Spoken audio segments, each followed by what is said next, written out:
Un buen día, apreciable maestro estudiante de la sede de Chantla, Huehuetenango. Es para mí un gusto el poder compartir con ustedes la sesión virtual número 5 del curso de investigación y desarrollo profesional.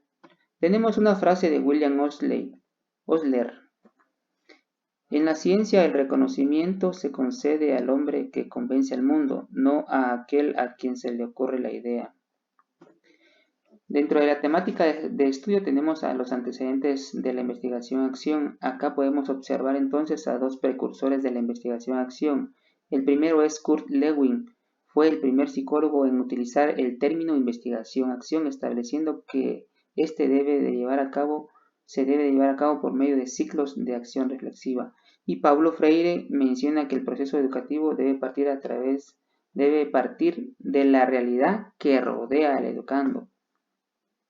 Es necesario enfatizar que la investigación-acción para el nivel de educación preprimario y primario no la establece el Currículo Nacional Base. Sin embargo, quien se encarga de ejecutar la investigación-acción en las aulas es el profesorado. Por lo tanto, es necesario hacer énfasis que existen varios autores que han enriquecido el proceso de la investigación-acción, como por ejemplo Kemis, Eliot y Lewin, cada uno desde su perspectiva, ya sea objetiva o subjetiva, enfocada a la educación. Es por ello entonces que Eliot en 1993 define a la investigación-acción como un estudio de una situación social con el fin de mejorar la calidad de la acción dentro de la misma. La entiende como una reflexión sobre las acciones humanas y las situaciones sociales vividas por el profesorado, que tiene como objetivo ampliar la comprensión de los docentes de sus problemas prácticos. También tenemos a Lomax 1990, que define a la investigación-acción como una intervención en la práctica profesional con la intención de ocasionar una mejora. La intervención se basa en la investigación debido a que implica una indagación disciplinada. Ahora tenemos el tema de la investigación-acción y la relación con la educación. Pues acá la investigación-acción es un tipo de investigación con enfoque cualitativo. Su característica central es que las personas objeto de estudio participan de forma activa. La investigación-acción está dirigida a la transformación desde el punto de vista educativo en el nivel preprimario y primario. Por lo tanto, Lewin, citado por De la Torre 2005, describió la investigación-acción como ciclos de acción reflexiva. Y acá podemos observar las características de la investigación-acción. En el centro está la palabra cíclico o cíclica, ¿verdad? Porque de eso se trata la investigación-acción. Y tenemos que la investigación-acción, entonces acá se encuentra o podemos desarrollar un análisis crítico. La investigación-acción es progresiva, participativa, colaborativa, con autocríticas. Existe un proceso sistemático, teoriza y se somete a prueba. Existe registro de todo lo que se lleva a cabo y es un proceso político. También dentro de la temática de estudio podemos observar algunos modelos propuestos. El primer modelo propuesto es el modelo de Lewin y acá pues cada ciclo se compone de una serie de pasos, como por ejemplo la planificación, acción y la evaluación de la acción. También dice acá, De la Torre afirma que la investigación es vista como una indagación práctica realizada por el profesorado de forma colaborativa, con la finalidad de mejorar su práctica educativa. ¿A través de qué? A través de ciclos de acción y de reflexión.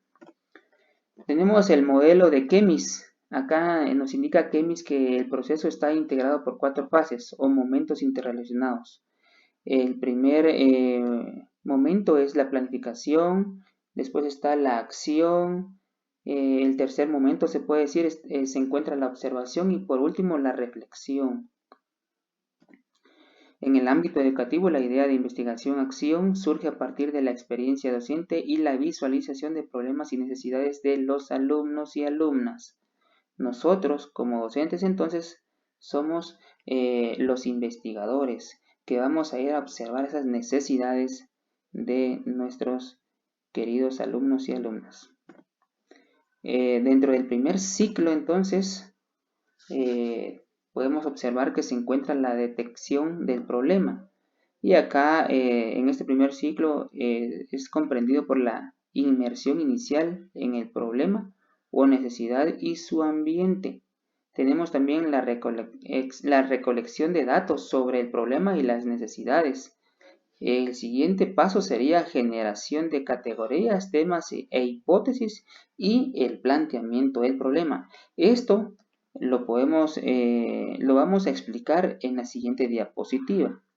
Esta imagen usted la puede observar en su módulo número 3.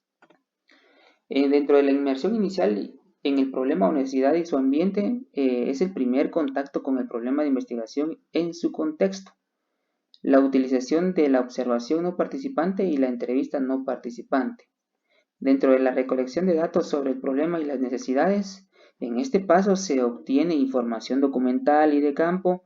Además, es el momento de realizar y actualizar diagnósticos. ¿Cuáles? El comunitario, del centro educativo y del aula.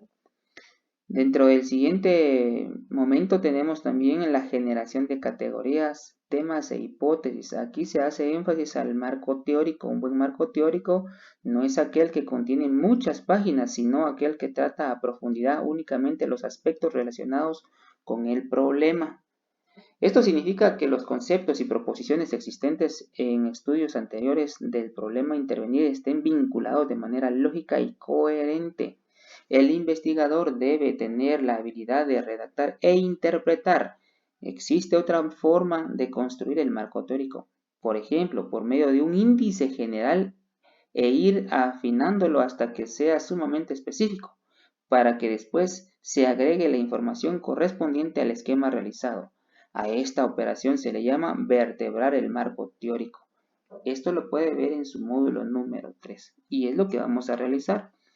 Tenemos el siguiente tema, que es la hipótesis. Elliot, citado por De la Torre 2005, afirma exploración o planteamiento de la hipótesis de acción como acciones que hay que realizar para cambiar la práctica.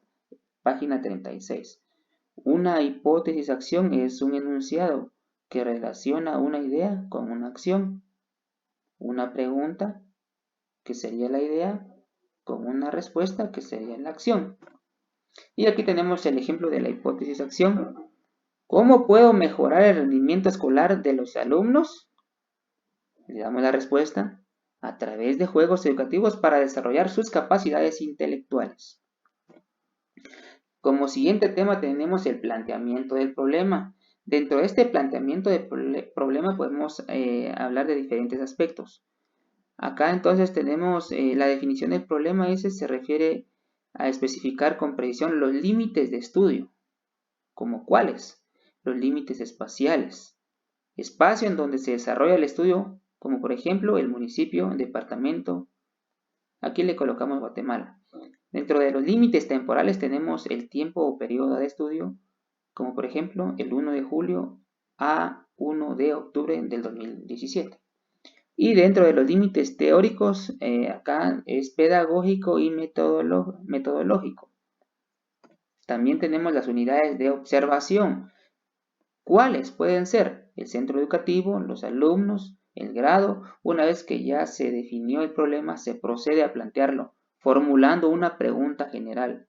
Por ejemplo, ¿en qué medida influyen los factores pedagógicos en el bajo rendimiento escolar de los alumnos y alumnas de tercero primaria de la Escuela Oficial Rural Mixta? Usted le coloca el nombre, municipio y departamento también, en el periodo correspondiente al 1 de julio al 1 de octubre del 2017. Es un ejemplo. De este planteamiento que ya se hizo anteriormente, entonces surgen las preguntas de investigación, como por ejemplo, ¿cuáles son las causas pedagógicas del bajo rendimiento escolar? La otra podría ser, ¿qué elementos condicionan el rendimiento escolar de la población objeto de estudio? Tenemos también dentro del planteamiento del problema los objetivos de estudio. Aquí entonces dice que aquí expresan la intención de la investigación-acción. La redacción inicia en un verbo en infinitivo, o sea que todos los objetivos del estudio se tienen que comenzar con un verbo en infinitivo. Tenemos también el siguiente tema, que es la justificación del estudio. Se redacta el qué, problema priorizado, el por qué, razón de ser de la investigación-acción, y el para qué, objetivos de la investigación-acción, y se incluye la hipótesis de acción con sus respectivas unidades de observación y de limitación. Para ello, pues tendremos a bien compartir con ustedes, pues quizás una orientación, ¿verdad?, para poder realizar la justificación. Tenemos también el ejemplo de la hipótesis de acción delimitada. Por ejemplo, ¿cómo puedo mejorar el rendimiento escolar de los alumnos de tercer grado de primaria de la Escuela Rural Mixta? También hay que colocar el nombre, municipio y departamento tal, a través de juegos educativos para desarrollar sus capacidades intelectuales. Aquí está el ejemplo, entonces, para que usted se pueda guiar. En esta imagen podemos ya ver ya resumido lo que acabamos de explicar. Lo que decía, dentro del planteamiento del problema está la definición del problema, que abarca ¿qué? Los límites espaciales, temporales, teóricos, las unidades de análisis, las preguntas de investigación, los objetivos de estudio y la justificación del estudio. Agradezco entonces a cada uno de ustedes por haber visto esta pequeña presentación. Espero que les sirva para poder orientar la temática de estudio de la sesión virtual número 5. Muchas gracias.